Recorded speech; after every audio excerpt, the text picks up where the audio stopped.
Very funny. I hope all you guys are drinking. Drink up. Really helps with my part of the show. But be careful because you can get in trouble drinking. And not just like drunk driving, like the different things. Like a couple weeks ago, I went to a wedding, which was at a hotel downtown, and I got really drunk, and I ended up sleeping with the maid of honor. Well, her plaque said housekeeping employee of the month. I called her the maid of honor, but it was not really good either way. You guys, I am excited. I got a new dog, and I'm trying to teach him some things, teach him some tricks. I was trying to teach him to shake hands, but it's a black lab, and I get all confused. I don't know how you, I don't know. Why you gotta make it so complicated, dog?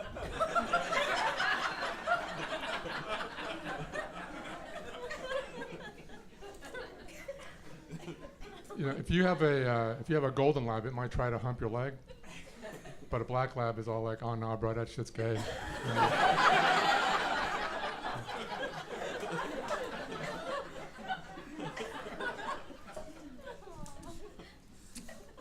I am an older guy. You might have noticed, and but I started doing comedy late in life. I started really late. I always wanted to be in comedy, but I just waited a long time. But I finally decided, you know, you just got to live your dreams, right? You got to live your dreams.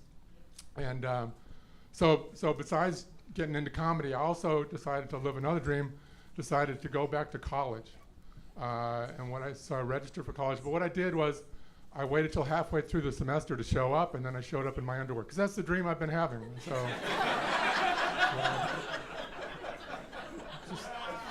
just living that one. But I did, you know, I do love doing comedy. I like it because, I mean, most of the people in it are younger. I like hanging out with the younger people. I get something a lot from them. And, you know, and I really think that after this time, they see me as a father figure, you know, in the sense that they have no respect for me. They're worried about my drinking. And they just wish I'd show up when I promised to take them to Kings Island. So that's how those relationships work, I think. But, you know, it's because we don't have a lot in common. We have comedy in common, but, you know, not a lot of other things. Like, I don't have any tattoos. That's something that's more popular now, not when I was younger. I mean, when I was younger, people would always warn me, like, if you get a tattoo, like, when you get old, it'll probably look bad or you'll regret it.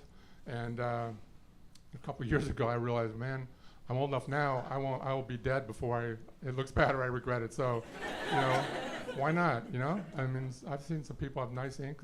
You know, I could try something. I thought, what would I get? And I finally decided what I'm going to do is get one of my comedy heroes just tattooed right on my arm. So I did that. Bill Cosby.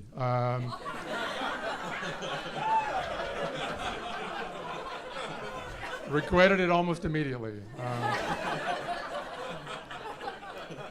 Not a good choice. Another thing that we differ on, the young people and me, is it's like I don't smoke pot, and it's not because I'm against it. I'm in favor of legalization. It's just that my problem really is that I don't go up to them and say, hey, can I smoke weed with you? What I say is, hey, does anybody know where I can score a lid of grass? Anybody want to roll up a doobie, fire up a number? No, they don't know what I'm talking about, so that's a problem. And I think that, you know, it's been so long since I've smoked pot and it's so much more potent now. I don't know if I could handle it. And there's so many, like, different edibles, different forms. I don't know, it's just, it just seems so easy to get high now. And I think that that's the problem really for me, is that it's just, you know, another example to me of how young people have everything just handed to them today, you know? I mean, in my day, we knew the value of hard work, you know? If we had to inhale deeper and hold it longer to get high, that's what we did, goddammit. I mean, I said, talking about edibles, we had one. There was just a pot brownie. That was it. You could smoke a joint, have a pot brownie. That was your two choices. You know, there's 3 channels on TV, 2 choices for pot. That's, you know, You had to make the pod brownie from scratch. Like now, it's just like there's a Duncan Hines mix with a little pre-measured baggie of pod inside of it. It's too easy. You know, like now there's YouTube videos of how to make a bong out of like an apple or aluminum can. We didn't have that technology. We had apples. We didn't have the rest of it. We didn't have the rest of it. And we had to use our ingenuity and craft a bong out of things that like make it out of a lava lamp and some macrame or Sears catalog, some 70s things. We got high, we had to walk to the convenience store to get our Doritos. They did not have Cool Ranch, you know? We had to make our own dip. That's how baby boomers became responsible members of society. We had to work for it. You people, young people know nothing about the hardship of being down to just stems and seeds, you know? Just a bunch of lazy millennials. I know, I say that, and then my young friends get upset. They go, "Shut up, old man." "Oh, man, how old do you think I am?" I go, "Man, you're old. I mean, like it's like you could be my dad." "Well, yeah, I could be your dad. That's what your mom told me right before you were born."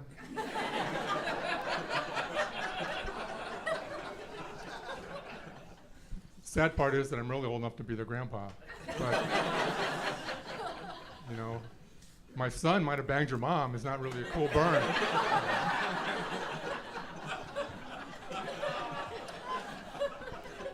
So I don't say that.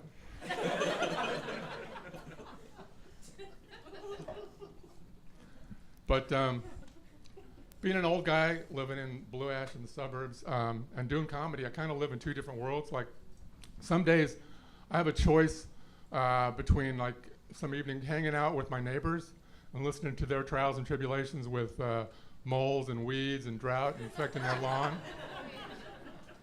Or I can go to an open mic and listen to young comedians talk about their toxic relationships and anxiety and substance abuse. And though I personally in my life relate more to the former, I opt for the latter, the second one, because you know, the potential for the ending to be either very inspiring or dramatic is much stronger with that. You know, nobody dies in the lawn care scenario.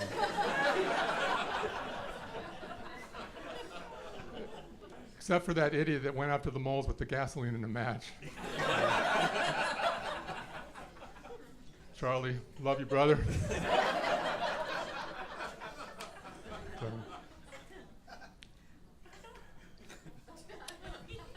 But no, I don't want to make light of those kind of problems that people have.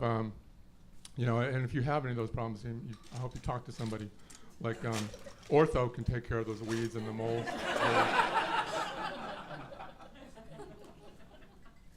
No, mental health care is serious. I hope that the health care bill, whatever we get, takes care of it. But that's, I'm no political activist, but guys, I do like to think that I'm as woke as fuck as the next person. Woke meaning very aware of what's really going on in the world. As fuck meaning to a high degree.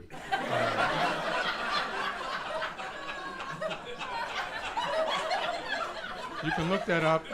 Look that up in your Urban Dictionary. I don't think they have it in the Montgomery White Suburban Dictionary.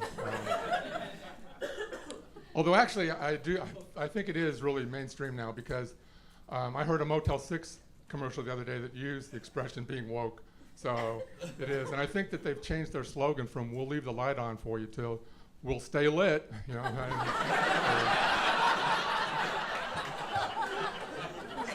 keeping it 100 watts. It's a new thing. Some of those words actually, like woke and I think like man-spreading and turnt and microaggression, those are words that like get adopted into the dictionary this year, I think. And I have a friend who said, you know, those words don't belong in the dictionary, they're just made up words. And I said, you know, you could just say words. We made them all up. We made up all the words. There's no words our ancestors found under a rock that are the real words. We made them up.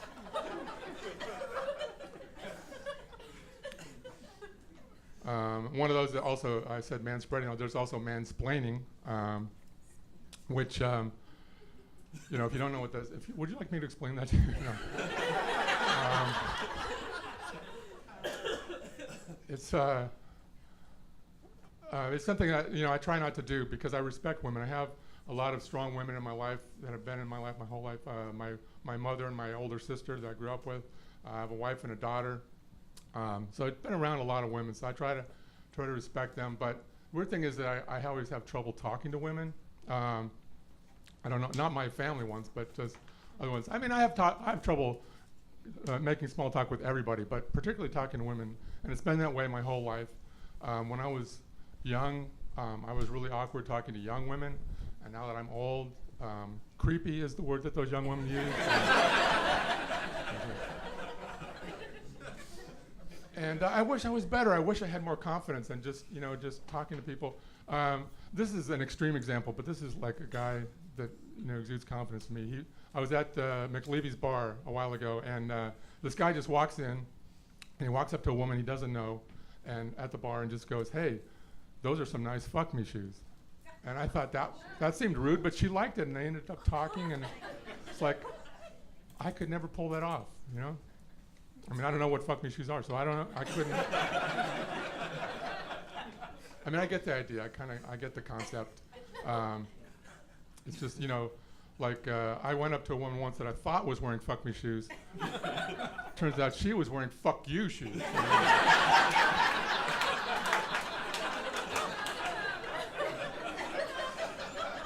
I didn't know those existed. I mean, men don't have sexual activity-specific footwear. Pretty much anything we're wearing says, "I'm ready, do me." Except for Crocs, which just say, "Never mind, I'll do it myself."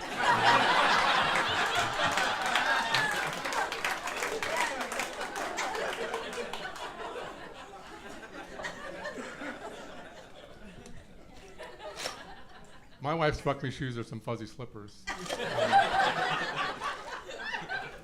If she comes out in the fuzzy slippers and the blue bathrobe, it's party time. Hey, baby, if we hurry, we can get done before the Daily Show comes on.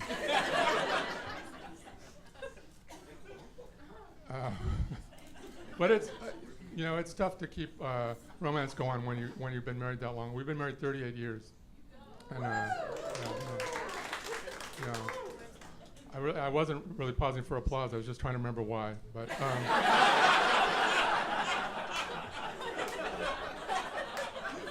but we love each other. I mean, it's good. But here's where we basically are in our relationship after so many years. This is where we are.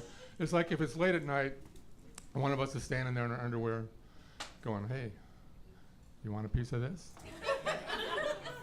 It's just leftover pie. That's what we have. That's the love we share. So we try to keep it fresh. And so my wife was reading in Cosmo Grandma. So what you need to do to spice up your love life, take some romantic vacations. So we did that. Went to a couple nice places, Martha's Vineyard, San Francisco. And it worked. The sex was great. We just can't afford to keep taking those separate vacations, so.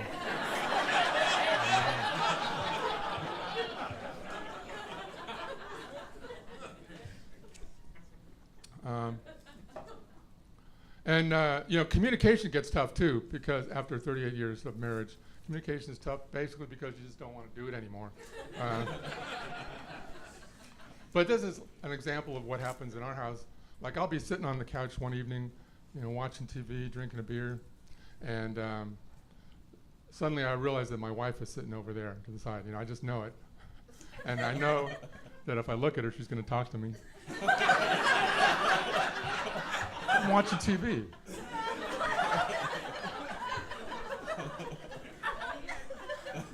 So I put up a force field.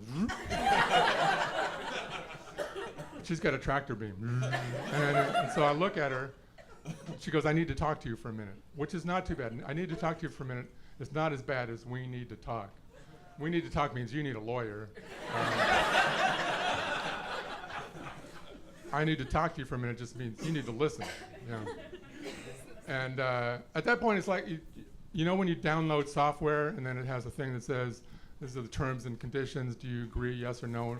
And you want to have sex later, so you just say yes. You know, that's basically what happens. So so she tells me talks to me for a minute, and I look.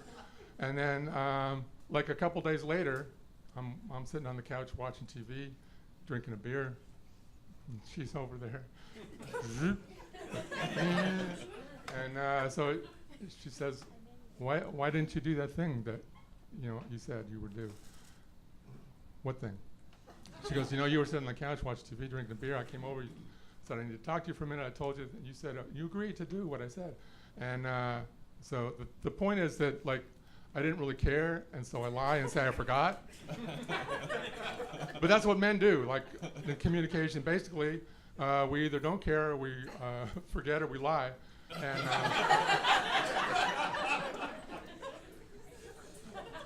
women, on the other hand, never forget anything.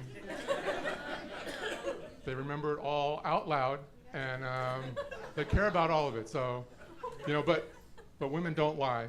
That's what I'm told. The thing is that they don't mean what you think you heard. They just. My wife gets mad at me because she says, well, you just take everything so literally. You're always so literal. And I know that is my problem. That's my sin. That I say words that mean the idea I'm trying to convey. I know it's not fair. Her philosophy is just because I didn't say what I meant to say, but I said what I said, it doesn't mean you didn't need to understand what I meant to say. And I can't argue with that. I don't know. I don't even know what I just said. My parents didn't get along as well as my wife and I do. In fact, they were divorced when I was very young. And but still, okay, well, like I was telling you before, I wanted to be a comedian. And I really wanted, and I used to get mad at my family for not being dysfunctional enough to give me material for my comedy. And my mom would tell me, oh, honey, your dad and I love you so much. We got divorced. That should provide you something, to work with. And I said, Mom, that's the stupidest thing I ever heard. Everybody's parents are divorced. If you really love me, you'd be a crack whore, Then I would have something to work with. But she would say odd things. I think trying to give us guidelines in life. I don't know. They're not really good guidelines, but she tried. And like she would say things like to my sister. She would say, you could be so pretty if you just keep that hair out of your eyes. And that was a lie. But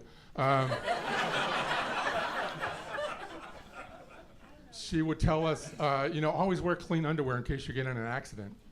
And I always figured, if I'm in an accident, the question whether my underwear was clean before the accident is rendered moot by the accident. So I don't know what the paramedics do. Do they just go, this one has dirty underwear, just leave him here, call his mom? I don't know.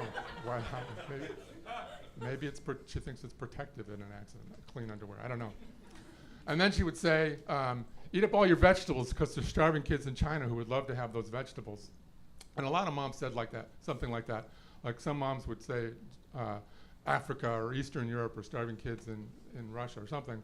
And the thing was, they never said starving kids in Appalachia or over the Rhine. It was never here.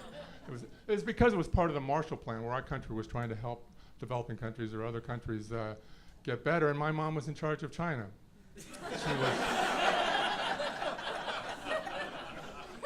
She was the commissioner of hairstyles and the superintendent of underwear and the ambassador of vegetables to China. Those were her responsibilities. And it always amazed me. I was, just so incredible that I could eat my vegetables over here and end hunger in the largest country in the world over there. It was just incredible. I felt it was a very important duty. And I didn't like broccoli. I didn't like carrots, but I ate them for the children in China.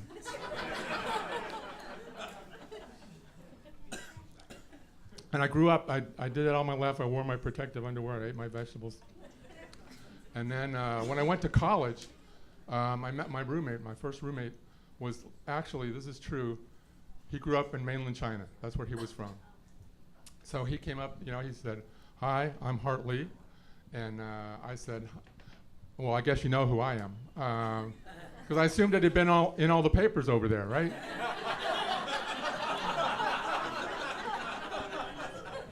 I said, I'm the guy that ate my vegetables so you would not be starving. And he's like, he said, we were not starving. I said, well, you're welcome.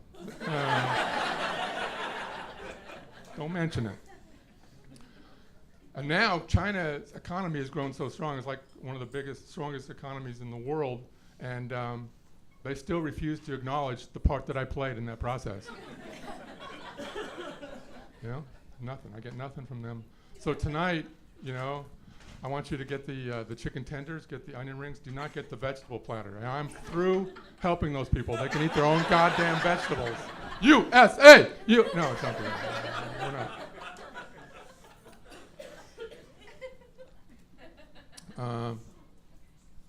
I get easily irritated by little things. Just minor things. But this is kind of a silly one. But like I go to the grocery store and I use my credit card and it says, you know, is the amount okay? And yes or no.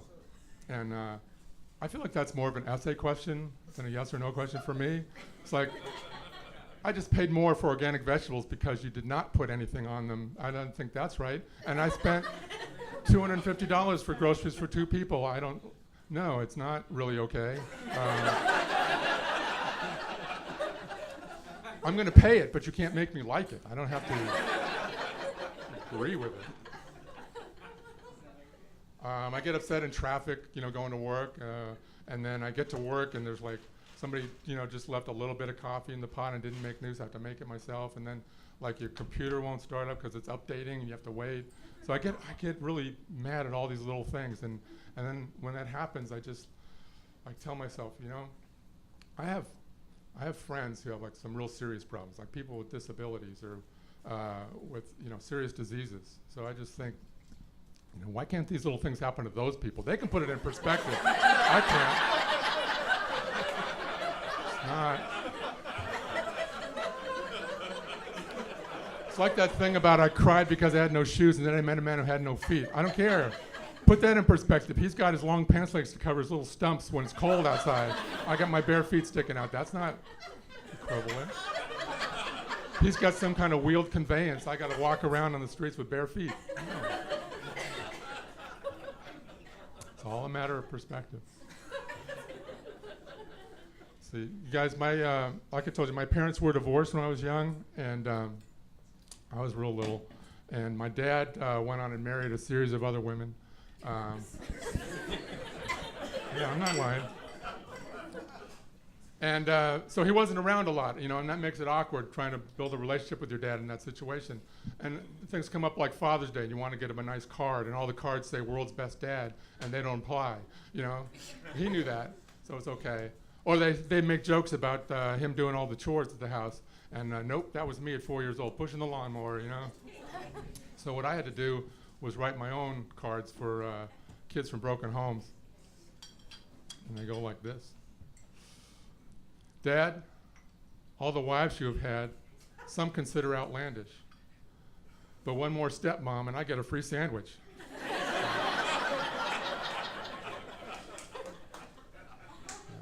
I know you're going to want to buy these outside on the way out of the show.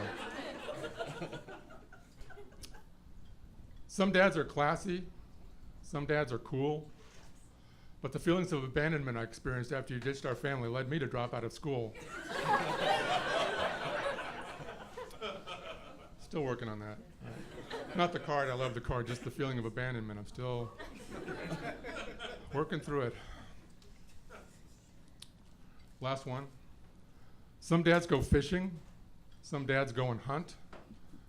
You went and left Mom for an alcoholic bitch. That's it for me, you guys. You guys are awesome. I love you. I'm John Bunyan. Thanks a lot.